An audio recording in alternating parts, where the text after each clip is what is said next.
오늘 본문인 로마서 말씀과 그 다음에 예배스 말씀은 한마디로 말씀이면 영적인 분별과 무장에 대해서 말씀하고 있습니다. 오늘 시간상 우리가 이것을 강의하는 시간은 없으니까요. 특별히 우리가 로마서 12장 1절 2절은 우리가 너무 잘 아는 말씀이 있지만 그 중에서 여기서 하고 있는 말씀 그 핵심은 뭐냐면 이것입니다. 너희가 거룩한 산 제물로 드리는데 거룩한 산 제물의 원의상 우리가 뜻을 설명해 말씀드리면 결국 뭐냐면 전방위적인 성도를 얘기합니다. 그러니까 교회 안에서만 아니라 교회 밖에서 전방위적으로 모든 성도의 모습을 얘기하는데 그 성도의 특징은 뭐냐? 거듭남과 함께 성숙을 향하여 분별의 영을 가지라는 것입니다. 특별히 2절을 보시면 너희 세대를 본받지 말고 오직 마음을 새롭게 함으로 변화를 받아 거듭남을 얘기합니다. 하나님의 선하시고 기뻐하시고 온전한 뜻이 무엇인지 어떻게 하라? 분별하도록 하라. 이 분별의 영, 이 지혜의 영이 필요합니다.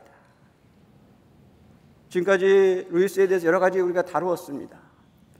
이 책에서의 이 특징 중에 하나는 이제 말씀드리겠지만 굉장히 실천적인 내용입니다. 전방위적인 내용. 그리고 예배서를 통해서 우리에게 말씀하고 있는 건 뭐냐면 한마디로 말씀드리면 영적인 무장입니다. 영적인 전쟁의 문제. 우리의 대상이 누구냐? 사탄이라고 하는 것입니다. 이걸 우리가 깨어 있어야 되는 것을 얘기하는 것이죠. 겉으로 너희가 주 안에서와 그의 힘의 능력으로 강건하여지고 마귀에게를 능히 대적하기 위하여 어떻게 하라? 하나님의 전신갑주를 입으라.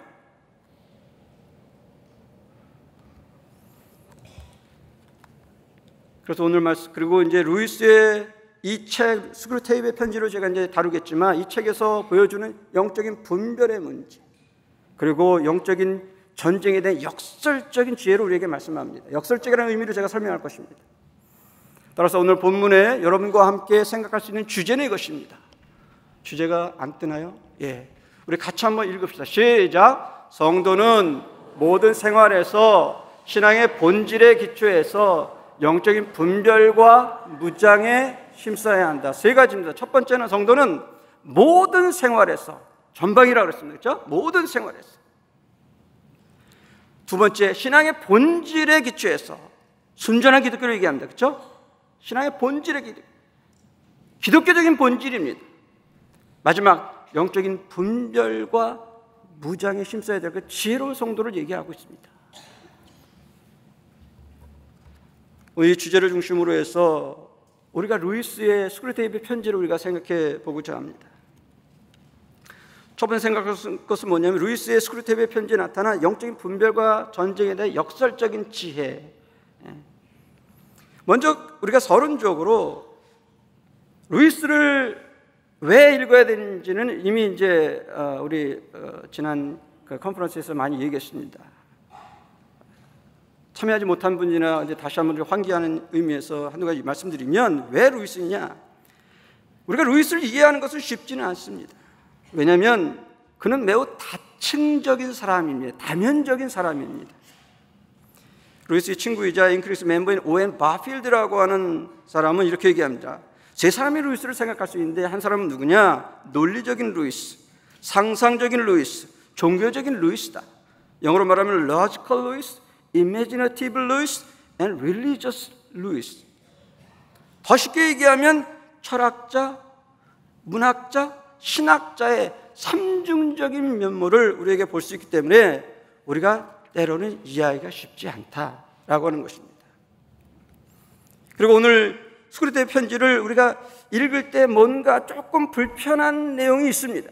그 이유는 무엇일까? 여러 가지 얘기할 수 있지만 그 중에 하나가 뭐냐면 그 루이스의 어떤 그 레토릭, 어떤 수사학적인 그 다음에 커뮤니케이션의 스타일적인 아주 독특성이 뭐냐면 악마의 전략을 통해서 말하고 있어요. 굉장히 부정적인 접근이죠. 그렇죠? 무슨 얘기냐면 본서의 내용은 뭐냐면 이 책의 내용은 뭐냐? 악마의 스크루테이프이 자기의 졸개인 원수, 졸개에게 이게 워무드거든요. 졸개에게 원수, 여기서 이 책에서 원수는요 하나님을 얘기하는 것입니다.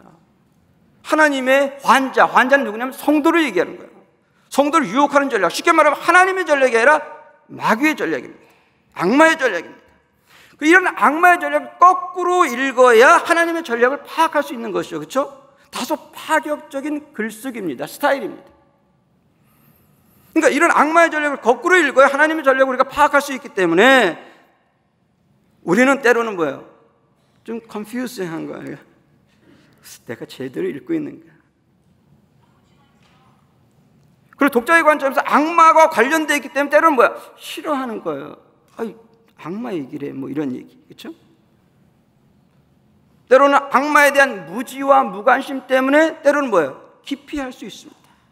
저도 사실 예수님 믿고 이 책을 읽을 때 좀 그랬거든요. 좀 부담스럽거든요. 좀 기피하고 싶었거든요. 근데 그럼에도 불구하고 주목할 점, 루이스가 사후 50여 년이 지난 현재 문학적인 기념비적인 존재가 되었고요. 세계 복음주의자들이 가장 사랑하는 인물이 되었습니다. 특히 이 책은 그가 소위 말해서 대중 기독 신학자로서의 위치를 견고하게 한 작품이고요. 심지어 옥스퍼드에서 명예 박사학위를 건의받게 된 작품입니다. 물론 받지 못했습니다. 나중에 이제 세인트 앤드류에서 받지만요. 그렇다면 왜 스크립테이프의 편지인가? 특히 오늘날 지금 현대 복음주의 신학계의 거장인 제이 패커 교수님이 이렇게 얘기합니다. 우리가 속한 현대 복음주의는 마치 영적인 난장이와 같다고 얘기합니다. 피그미라고 얘기합니다. 그러면서 이분은 뭘 비교하는, 저쪽 레드우드 있죠? 저는 아직 못 가봐요. 레드우드 파괴, 엄청난 레드우드와, 그렇죠? 그 다음에 우리의 현실을 비교했던 것을 말하는 것이죠. 한마디로 말씀드리면 신앙의 왜소함을 지적했습니다. 그런데 이러한 영적인 난장이병이 미국의, 영국의 복음주의만이 아니라 한국까지, 우리도 미주도 결국은 예외지대는 아니라는 거죠. 그런 것이 우리의 현실이기도 하는 것입니다. 예를 들면 신천지 같은 극단적 이단이 서울의 한복판에서 요란하게 춤을 춥니다. 하나님과 복음의 진리가 왜곡되고 심지어 상실된 듯한, 그리고 성경적인 사고나 실천성이 그런 걸 비웃는 듯한 모습. 이런 영적인 위기 중에서 우리가 생각할 두 가지 사실은 뭐냐면, 첫째는 성경적인 사고와 그 다음에 신학의 부재의 문제입니다. 일례로 한국 기독교 분석 리포트라고 하는 2013년의 통계에 의하면 한국 그 기독교에 대해서 굉장히 자세하게, 아주 방대하게 아마 조직적으로 발표한 통계입니다. 물론 여기서 이제 목회자들에게 특별히 이제 지적한 내용인데, 가장 부족한 게 뭐냐? 신학적인 깊이의 부재를 얘기합니다. 둘째는 뭐냐? 성경적 사고와 함께 실천의 문제가 부족하다라고 한국교회 목회자와 교회를 진단합니다. 이런 난장이병에 신음하는 다소 우울하고 어두운 영적인 신학적인 현실 앞에서 우리는 이번 주말을, 또 오늘 하나님 앞에서 C.S. 루이스를 우리가 주목하자라고 하는 것, C.S. 루이스를 통해서 우리가 복음의 순전성을 우리가 주목하자라고 하는 것입니다. 물론 루이스는 지구를 구원하는 슈퍼맨은 아닙니다. 더욱이 그는 목회자나 전문 신학자도 아니었습니다. 소위 말해서 평신도였습니다. 그럼에도 불구하고 우리가 이런 현실 앞에서 루이스의 이 작품 스크립테이프 편지를 우리가 주목하는 이유는 뭐냐? 이 책에서 루이스가 평생 추구했던 그런 영적인 분별의 문제, 영적인 사고의 문제, 그리고 실천의 문제를 아주 잘 다루었기 때문에 그렇습니다. 자, 그렇다면 오늘 본문의, 오늘 설교이자 강의의 하이라이트는 바로 이제 이 루이스의 영적인 분별, 그 다음에 역설적인 지혜에 대해서 우리가 생각해 보고자 합니다. 이 책을 한마디로 말씀드리면 이렇게 얘기했습니다. 영적인 병법서입니다. 손자병법서 잘 아시죠? 영적인 병법서입니다.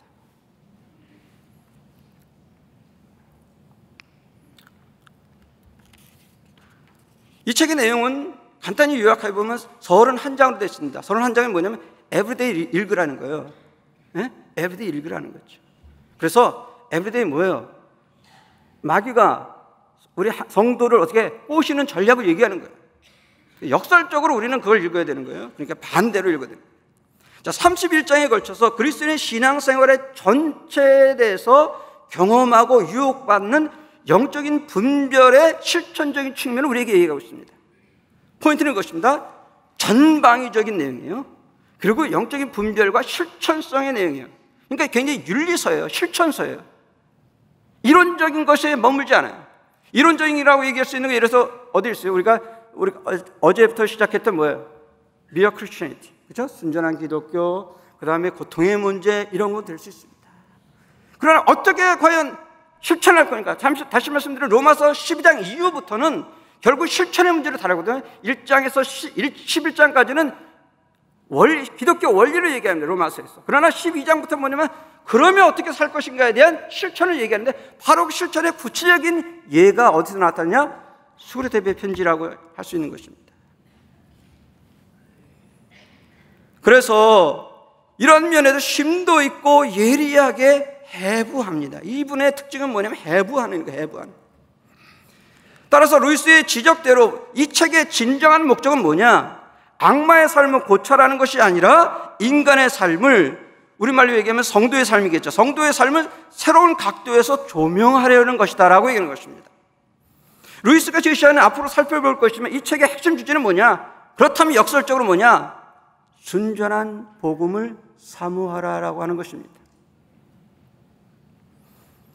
왜냐하면 루이스가 이 악마의 편지, 이 편지를 통해서 하나님의 순전한 복음을 어떻게 하냐면 비틉니다. 색칠합니다. 그리고 타락시킵니다.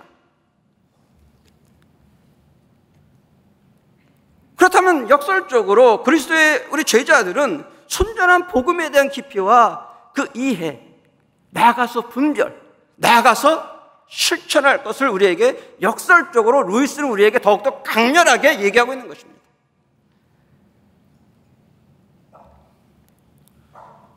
그래서 오늘은 제가 이제 이 31개의 편지를 제가 10개로 요약했습니다. 근데 10개를 오늘 다 할 수는 없잖아요.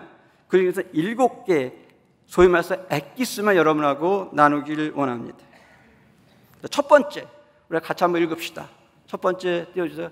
자, 첫 번째 읽읍시다. 시작! 비틈과 혐오의 전략, 복음과 신학을 비틀라. 자, 그 밑에 순전성의 전략, 시작! 순전성의 전략, 순전한 복음과 신학을 사모하라. 이제 처음이니까 제가 설명합니다. 보시면 저기에 처음에 비틈과 혐오의 전략은 이 책에 나오는 수그레데베 편지를 제가 뭉뚱그려서 하나의 전략과 원리를 10가지 중에서 얘기하는 건데 특히 7가지를 얘기하는 것입니다. 그래서 SS를 해서 22장, 23장, 25장에 특별히 있는 거예요. 그걸 제가 여러분들에게 설명하기 쉽게, 이건 책에 안 나오는 내용이지만 여러분들에게 안내하기 위해서 순전성의 전략이라고 제가 쓴 것입니다. 그러니까 이걸 참고해서 읽으시면 됩니다. 계속해서 이런 식으로 이제 진행이 될 것입니다. 루이스가 제시하는 가장 중요한 악마의 핵심 전략은 이것입니다. 복음과 신학을 철저히 비틀고 혐오하게 하라라고 하는 것입니다. 이 점에 대해서 악마의 전략 중 3가지가 드러나는데 22장에서 복음을 비트는 전략, 23장에서 왜곡하는 신학으로 신학을 타락하는 전략, 25장에서 오래된 복음을 혐오하게 하는 전략을 제시합니다. 그렇다면 역설적으로 루이스는 하나님의 전략을 통해서 순전한 복음과 신학을 사모하라고 우리에게 지금 챌린지하고 있는 것입니다. 그렇다면 본서를 포괄하는 핵심 주제는 뭐냐? 순전한 기독교에 대한 다시 한번 우리의 초점을 얘기하고 있는 것이죠. 이런 악마의 복음을 비트는 첫 번째 전략은 22장처럼 하나님의 본질을 어떻게 하냐면 왜곡합니다. 하나님의 본질은 원래는 쾌락주의자예요. 좋은 의미에서 쾌락주의자. 어저께 우리가 히도니스트라고 얘기했는데 쾌락주의자입니다. 왜냐하면 시편 14편에도 그런, 하나님은 뭐예요? 하나님 앞에는 기쁨이 충만하다고 얘기했거든요. 그럼 하나님은 본질적으로 좋은 의미에서 쾌락주의자입니다. 진정한 의미의 쾌락주의자입니다. 우리에게 진정한 기쁨, 완전한 기쁨, 천국의 기쁨, 비할 수 없는 기쁨을 우리에게 주시는 분입니다. 근데 사탄의 관심은 뭐예요? 비트는 거예요. 편국과 음악을 혐오하는 스크루테이프는 세상도 지옥처럼 소음의 왕국으로 변질시킵니다.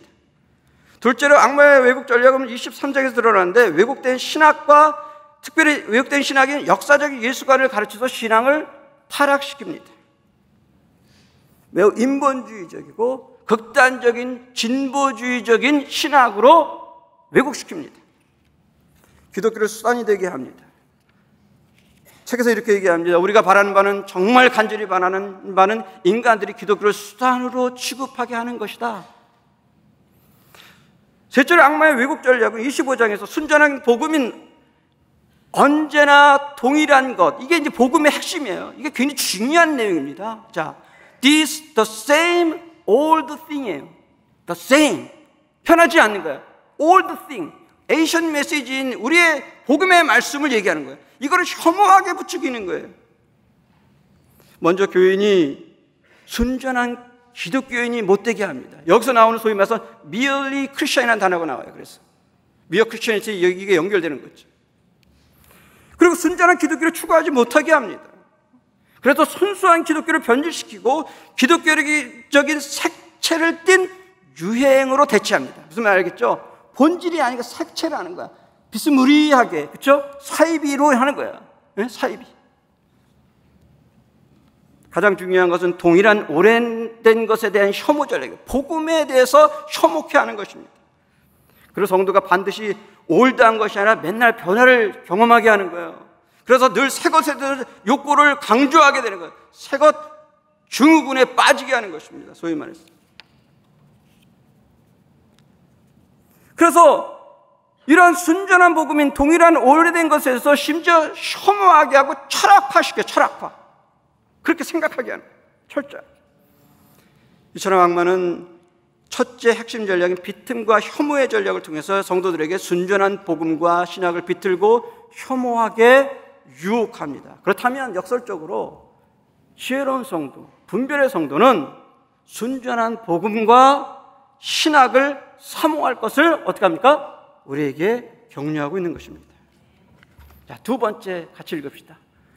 자, 시작. 비실천성의 전략, 실천 없는 신앙, 회개로 유도하라. 자, 밑에 거 실천성의 전략, 실천적 신앙을 사모하라.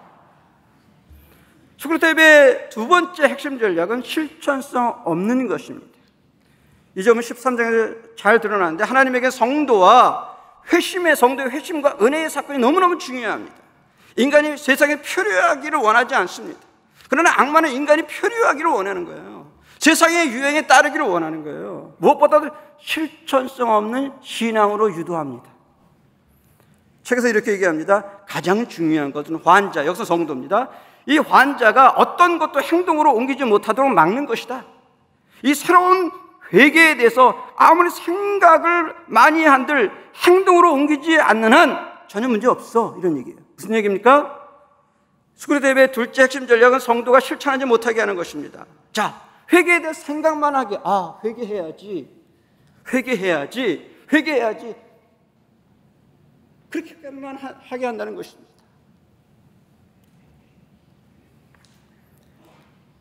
실천이 못하게, 그러니까 문제가 되는 게 아닙니다. 반대로 여기서 우리가 루이스에게 던지는 역사적인 전략은 뭡니까? 분별의 성도는 실천적이어야 된다는 걸 얘기합니다.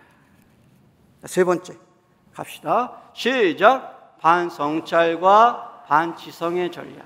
자, 성도가 생각하지 못하도록 유도하라. 자, 그러면 하나님의 전략 시작. 성찰과 지성의 전략. 신앙에서 올바른 성찰 그리고 지성을 사용하라. 스크루테이프의 세 번째 핵심 전략은 성도를 생각 없게 만드는 것입니다. 이 점은 이 책의 1장에서 첫 번째 장에서 다루는데 성도의 논쟁을 피하게 합니다. 여기서 말하는 논쟁이라는 긍정적인 논쟁을 얘기합니다. 이 논쟁, 긍정적인 논쟁은 인간의 이성을 일깨우기 때문에 그렇습니다. 이 점은 바로 루이스가 오랜 동안 회의론자였다가 예수를 믿지 않았다가 1931년 9월에 친구들인 J.R. 톨킨, 우리가 잘 아는 톨킨과 휴고 다이슨 이런 친구들과 함께 오랜 밤새서 하나님에 대해서 긍정적인 논쟁을 합니다. 그러고 나서 유신론적인 하나님, 하나님이 계시구나라고 하는 것에서 결국은 인정하게 됩니다. 그리고 결국은 그리스도에게 나가는 경험을 경험합니다. 이런 점에서 스크류테이프는 성도가 논리적인 사고를 못하게 합니다. 가벼운 독서, 가벼운 생각으로만 유도합니다. 그래서 한마디로 성도를 혼란하게 유혹하는 전략입니다. 따라서 성도들은 역설적으로 올바른 지성을 사용할 것을 얘기합니다. 자, 네 번째로 갑시다. 시작. 외모와 유흥의 전략. 외모 중심적이고 유흥적 교회 생활을 유도하라. 자, 밑에 하나님의 전략, 복음과 진지함의 전략, 복음 중심적이고 진지한 교회 생활을 사모하라. 네 번째 핵심 악마의 전략은 외모와 유흥의 전략입니다. 무슨 얘기냐면 성도를 외모 중심적이고 유흥적인 교회 생활을 하게 유도하는 것입니다. 먼저 외모의 중심 전략은 2장에서 보여주는데, 그가 성도가 교회의 내용보다 첫인상이나 외모가 중요하게 만듭니다. 그래서 교회를 겉모양 보고 평가하게 만듭니다. 여기 주차장이 너무 좁네. 교회는 들어오지도 않습니다. 들어와도 목사님의 설교 내용이나 교회가 가르치는 바가 무엇이냐에 관심 없습니다. 목사님이 넥타이를 오늘 뭐 하셨지? 목사님이 멋있나? 이런 주변부 거에 관심이 있습니다. 외모적인 거에 관심이 있습니다. 그렇게 유도하는 거죠. 외모 전략과 함께 16장에서 유흥의 전략을 제시합니다. 편한 예배를 찾고 교회를 섭렵하게 조장해서 소위 말해서 교회 감별사, 감정사가 됩니다. 무슨 말인지 아시겠죠? 그래서 성도가 충성스럽게 한 교회 다니지 못하고 자기에게 맞춤식 어떤 교회를 찾게 만듭니다. 그래서 루이스는 사단이 좋아하는 두 교회 목회자의 모습을 이제 제시하는데, 그 중에 한 목회자는 쉽게 한다는, 모든 것을 쉽게 한다는 명목하에 믿음까지, 신앙까지, 교리까지도 희석화시키는 거예요. 물 타는 거죠. 적당히 물 타는 거예요. 본질의 문제를 던지지 않는 거죠. 이런 교회와 목회자들의 공동적인 특징이 뭐냐면 파당적인 교회를 만드는 거예요. 분열적으로 만드는 거예요. 교인들을 미지근하게 하고 비본질적인 매우 사소한 것에 목숨 걸게 하는 거예요. 이렇게 얘기합니다. 아주 사소한 것들, 양초라든지 옷 같은 것들, 이 우리에게도 더없이 훌륭한 활동 근거가 되어주지. 무슨 얘기입니까? 말 그대로 우리도 고린도 교회에서 음식 가지고 여러 가지 문제가 있었잖아요. 비본질의 문제, 구원과 관련이 없는. 이처럼 악마의 네 번째 핵심 전략은 외모 중심, 유흥적 신앙을 조장합니다. 따라서 분별과 지혜의 성도는 맞춤 교회를 찾는 교회 쇼핑이나 유흥적 신앙을 자제하고 순전한 복음과 진지한 신앙을 우리가 주목해야 할 것을 말합니다. 사실 루이스는 평생 예수 믿고 나서는 신앙생활에 옥스퍼드 교회의 한 교회를 출석했습니다. 자, 다섯 번째 갑시다. 시작. 반기도의 전략, 진지한 기도를 방해하고 의심하도록 유도하라. 자, 밑에 하나님의 전략, 기도의 전략, 진지한 기도에 힘쓰라. 다섯 번째 스크류테이프의 핵심 전략은 반기도의 전략입니다. 진지한 기도를 방해합니다. 의심하게 합니다. 이런 전략을 4장과 27장에 잘 드러나는데, 첫 번째로 4장에서는 진지한 기도를 방해하는 전략이에요. 그래서 어떻게 하냐면 어린아이처럼 그저 앵무새 기도만 하게 합니다. 단순히 반복하게 합니다. 딥하게 들어가지 못하게 하는 거죠. 27장에서는 순수한 청원 기도를 의심하게 합니다. 기도에 집중하지 못하도록 혼란시키게 하고, 기도는 부조리한 거야, 불필요한 거야, 해봤자 소용이 없어라고 얘기를 합니다. 이처럼 스크류테이프는 반기도의 핵심 전략을 통해서 진지한 기도를 방해하고 의심하게 합니다. 따라서 역설적으로 지혜의 성도는 깨어서 기도하고 진지한 기도, 그렇죠? 그 다음에 기도에 대한 확신을 가지고 어떻게 해야 됩니까? 끈질기게 기도해야 됩니다. 마치 엘리야가 하나님 앞에 기도했던 것처럼. 자, 6번째 갑시다. 시작. 불화와 왜곡의 전략. 가정 불화, 왜곡된 사랑과 성을 유도하라. 그 다음에 하나님의 전략, 건전성의 전략. 사랑과 사랑에서 건전성을 유지하라. 오랜 동안 미혼이었던 루이스는 인생의 말년인 1956년에 아마 58세일 때일 거예요. 그때가 조이 데이비먼과 결혼합니다. 아주 그림 같은 결혼입니다. 그래서 이제 3년 4개월 만에 이제 이별하게 됐지만, 사별하게 됐지만, 결혼 10여 년 전인 1942년에 이 작품을 발표하는데 가정과 사랑과 성에 대해서 매우 심도 있게 다루고 있습니다. 가정과 사랑에 대한 이 루이스 스크루테이프의 핵심 전략은 이것입니다. 불화와 왜곡의 전략입니다.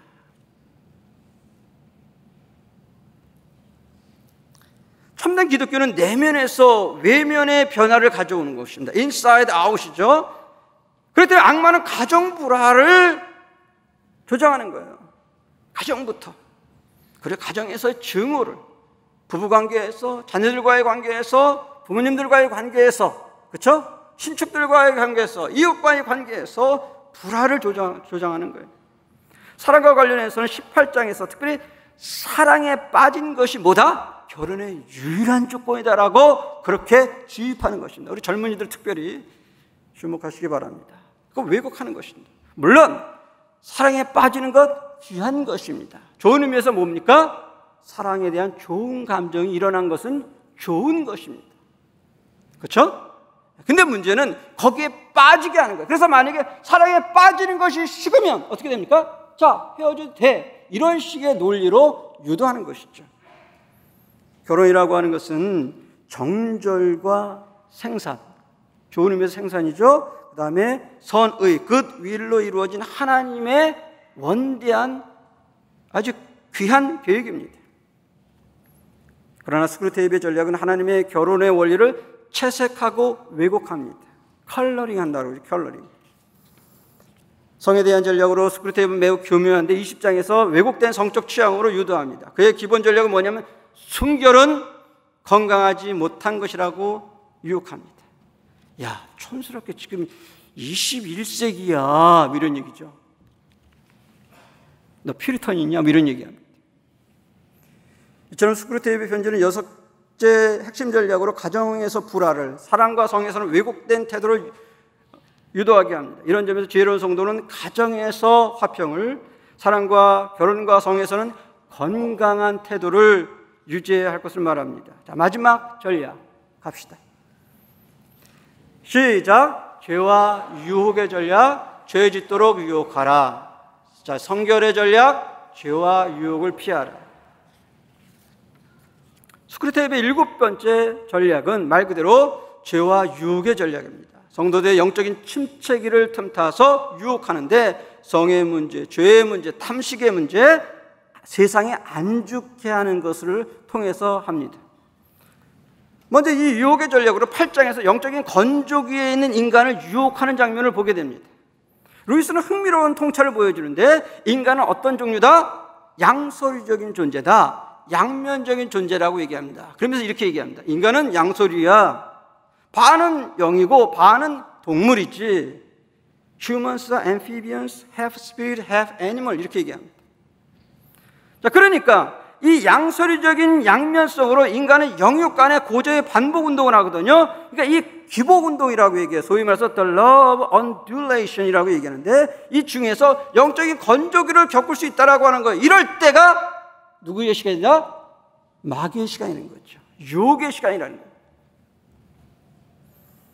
또 하나의 영적인 건조기에 유혹하는 전략을 9장에서 나타나는데 여기서 스크루테이프는 구체적으로 성도의 영적 건조기에 악용하는 몇 가지 방법을 얘기하는데 그 중에 하나가 뭐냐면 이것입니다.